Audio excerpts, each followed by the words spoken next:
it brings me no pleasure to say this, but I'm very concerned for somebody this weekend, and that is Robert Font. I am incredibly worried for his health. And although he's excellent at what he does, he may have the best hands in the bantamweight division, and he just proved it against an up-and-comer like Adrian Yanez, who I myself said would beat him. It doesn't mean that he's going to be able to defend himself.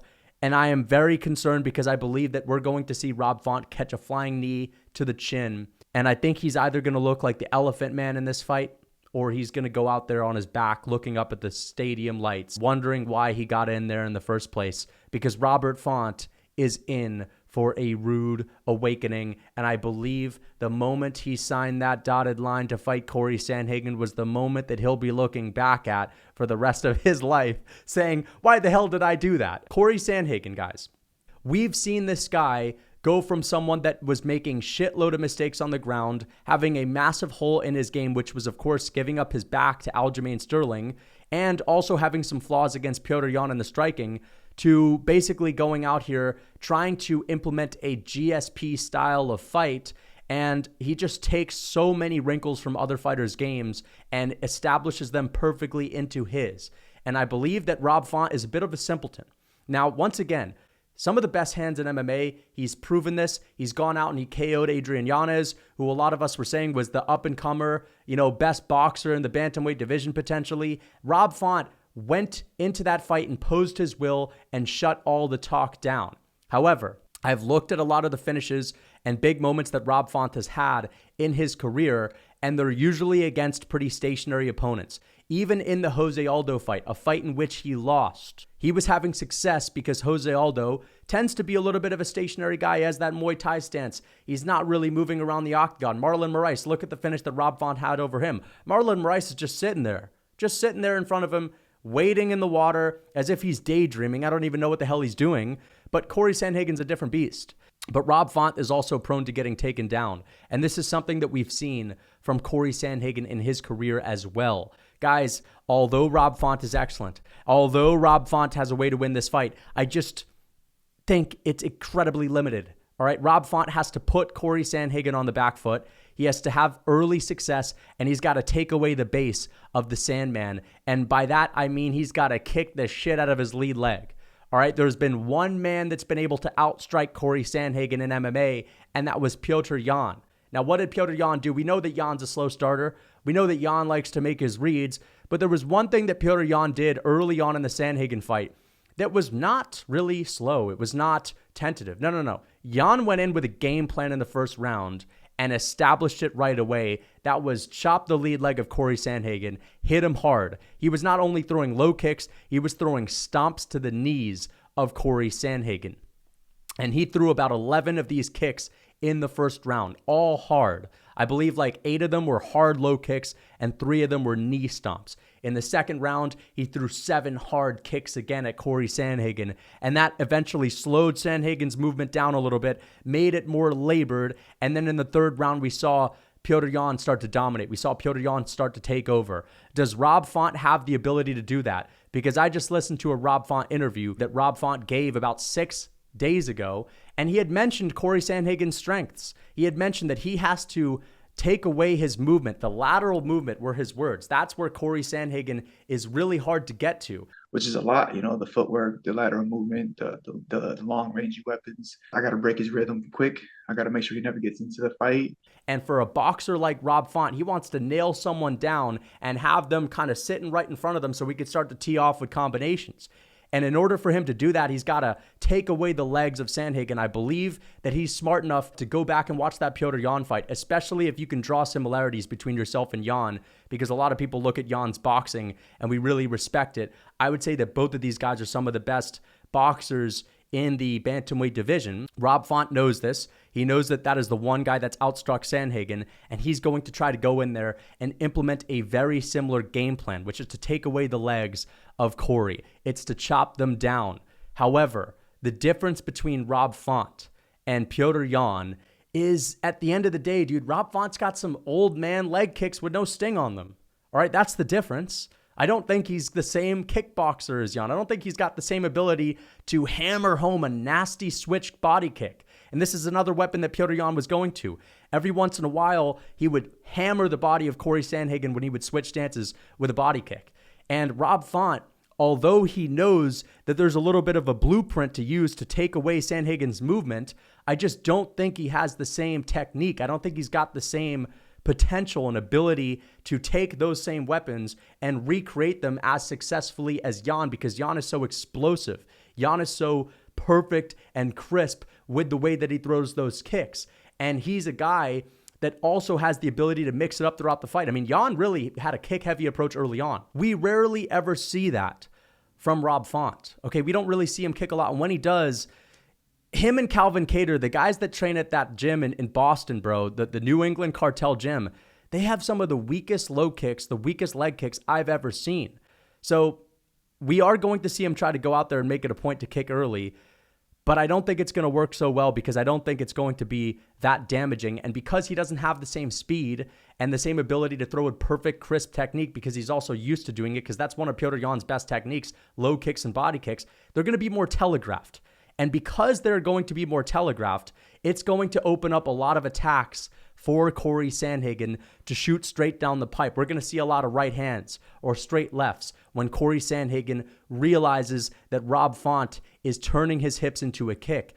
And Cory's not dumb. Cory is one of the smartest fighters in the game. Now, I want to get to the fight IQ of Cory Sandhagen because I'm mentioning how I believe he's going to anticipate Rob Font to try to take away his base, and he's going to be able to counter it well. Well, I also want to talk about the grappling. So this is going to be a segment where I talk about grappling and fight IQ of Cory Sandhagen. We know that he is striving for improvements. Cory has mentioned in interviews that he doesn't want to just be an impressive striker. He wants to master every single facet of the MMA game. He wants to take inspiration from a guy like Volkanovski that can mix it up. He wants to take inspiration from a guy like GSP that can have success anywhere the fight goes.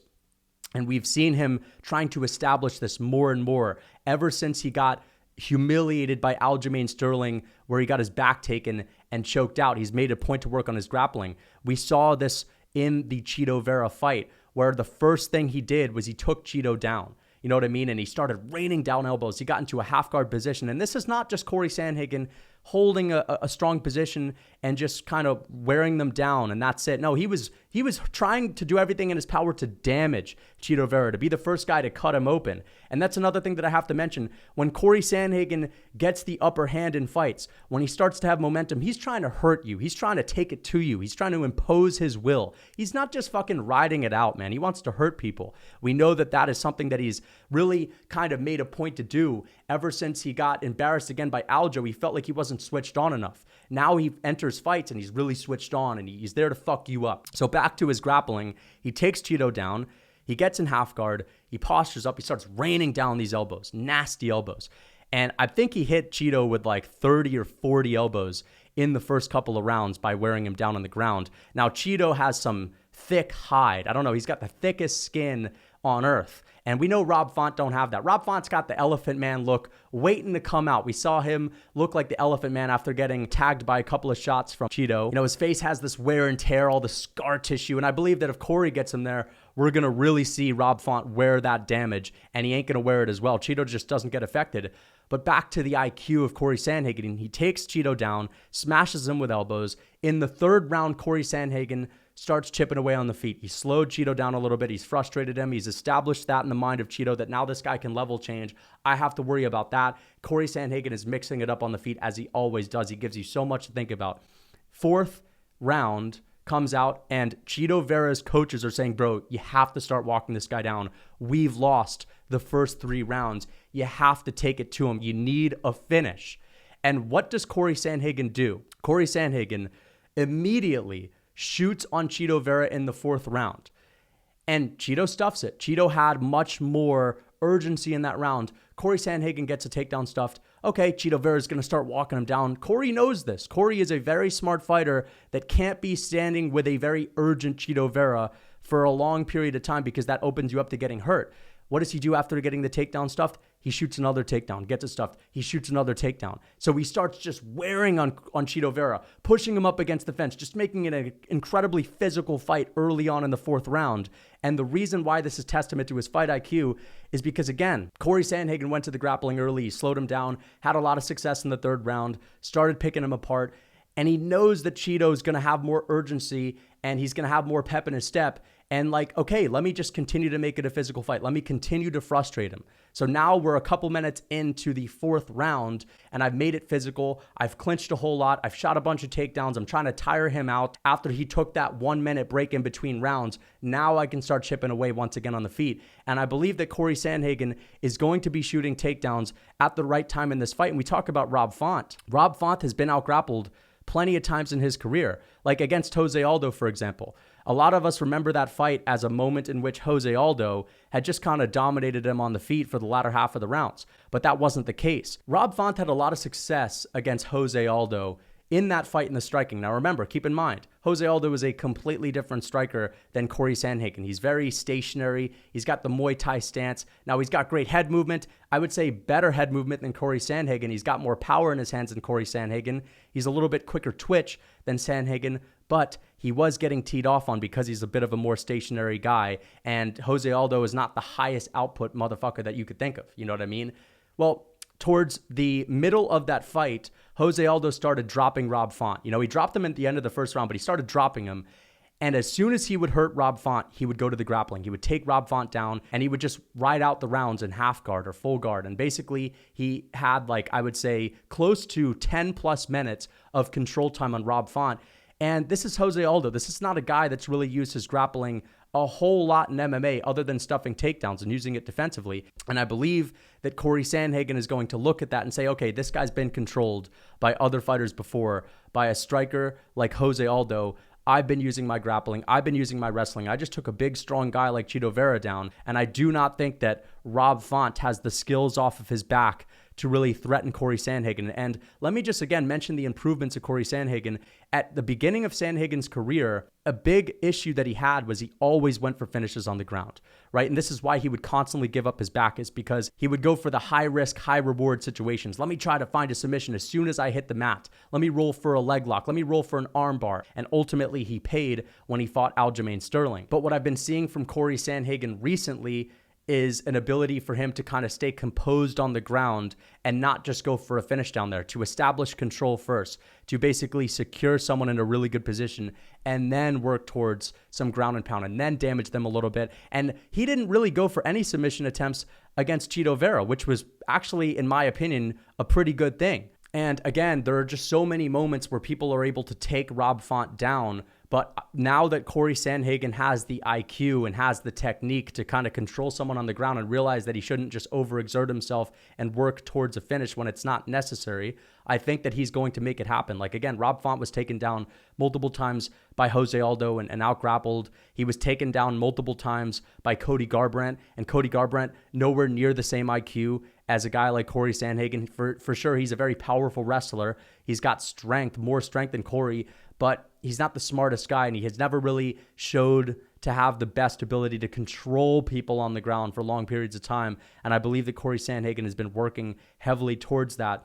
So I think we're going to see a lot of grappling from Cory Sandhagen. I think he's going to mix it up a lot. And this is ultimately why I'm going with Sandhagen. And I just want to talk about the striking because this is like the most obvious part. Cory Sandhagen is unlike all the guys that Rob Font has had success with on the feet. Adrian Yanez against Rob Font was just keen to sit in the pocket with him. You know, he wasn't trying to use lateral movement to get out of the way, to reestablish a good position. This is something that Cory Sandhagen is going to be doing. You know what I mean? The last guy that was able to put Cory Sandhagen on the back foot and have success with him offensively was Petr Yan. But you have to keep this in mind. Petr Yan invested so much early on in the low kicks, so much early on with the body kicks, that he was able to successfully slow the movement down. And unlike Petr Yan, Rob Font doesn't have the same takedown defense. Cory Sandhagen was actually level changing a bit in that fight and trying to shoot for takedowns, but Petr Yan's like a brick wall with his takedown defense. He's one of the best grapplers in that division, period. And I think that Cory Sandhagen will have a lot more success when he's able to mix in the takedowns and try to, you know, really establish a dominant position on the ground. And let's just say it's a good old-fashioned stand-up battle. Although Rob Font has a nasty jab, he's got a beautiful right hand. This is the same right hand that he rocked Yanez with. And he's got a nasty uppercut as well, the same thing that he was able to initially rock Yanez with before the finishing sequence. But guys, when it's a good stand-up battle, Cory Sandhagen's going to give him so much to think about. Cory Sandhagen's able to mix it up perfectly. And I described this in my last video that I made, in my last prediction for Sandhagen and Chito Vera. Sandhagen mixes it up better than anyone else, aside from maybe one guy, which is Sean O'Malley, that also mixes it up really well. When I talk about mixing it up, I'm talking about head strikes, body strikes, leg strikes. Okay, Cory Sandhagen has like the perfect split of all three. He's got like 30% head strikes, 30% body strikes, 30% leg strikes. And I'd say the other 10% is maybe just like mixing it up in the clinch, finding an elbow in there every once in a while. But my point is, he's gotten really good hands, okay? He's got a good jab. He can pepper you at range, and he can also switch stances and counter you when he's switching stances. So Rob Font is a guy that likes to move forward. He's going to have success when he moves Sandhagen against the fence. That's where he's going to try to tee off on him. But Sandhagen, because he's got good lateral movement and because he can switch stances, it's like even when he gets pinned up against the fence, he can move to the side. And if he has to change his stance, a lot of fighters, if they're changing from their dominant stance to the one that they're not so comfortable in and they're moving off to the side, they're just going to escape laterally. You know what I mean? They're not going to be throwing anything back. Cory Sandhagen, when he counters you, when he's switching stances, he's comfortable from any position. So he can counter you anywhere. He can counter you at any range. And I believe that he's got a really good ability to basically throw Rob Font's strength out the window with the lateral movement, with the fact that if he's trying to escape against the fence, he can also counter. And Cory Sandhagen has this ability to kind of just overstimulate you with so many different kinds of attacks and just putting him in this whirlwind of like mastery of technique. And towards the latter half of the fight, we're going to see Cory Sandhagen just start to dominate and start to be too much for Rob Font and just be a step ahead of him and start just mixing it up at perfect times, level changing at perfect times, cutting him open on the ground with elbows, getting to the legs of Rob Font, just popping him in the face, swelling up the lips of Rob Font, maybe giving him a black eye. And I think in like the third or fourth round, Cory's just going to throw a flying knee up the middle. And because Rob Font kind of has a high guard when he defends himself, I think he's going to be open to getting hit by that right on the bottom of the chin. And I think that Cory Sandhagen's probably going to rock him very badly. You know what I mean? Like Cory Sandhagen is constantly landing these flying knees. Now, whether or not they're flush, whether or not they're actually dropping people all the time, depends on who it is. Frankie Edgar is a wrestler that likes to dip his head low to try to level change. Frankie Edgar got caught when he was attempting to level change, and it was just the perfect collision of Frankie Edgar's head going down and Cory Sandhagen leaping into the air. But Cory Sandhagen also caught Petr Yan a couple of times with flying knees. He also caught Chito Vera a couple of times with flying knees. And I believe he was able to catch Song Yadong a couple of times, but all three of those guys have granite chins. And when I look at Rob Font and I'm looking at all the damage he's received throughout his career, and I'm looking at the Aldo fight, and I'm looking at the fight that he had with Chito Vera, anytime he gets hit clean with a big strike, when he starts to be a little bit tired, and I'm talking about in the later rounds, that is, because I believe he'll be more worn down. He would have already taken damage, and that'll soften him up for a big final blow. Every time he's been a little bit tired and he's gotten caught clean, he's gotten rocked. I think that Sandhagen, although he doesn't carry a lot of power in his hands, he's going to be damaging Rob Font quite a bit in this fight, and I believe that he will land the flying knee because, again, Rob Font has this kind of high guard, and that opens it up for an attack coming from the bottom, whether it's an uppercut, and Cory Sandhagen has some really good uppercuts as well, or a flying knee, and I think it's going to meet him on the chin.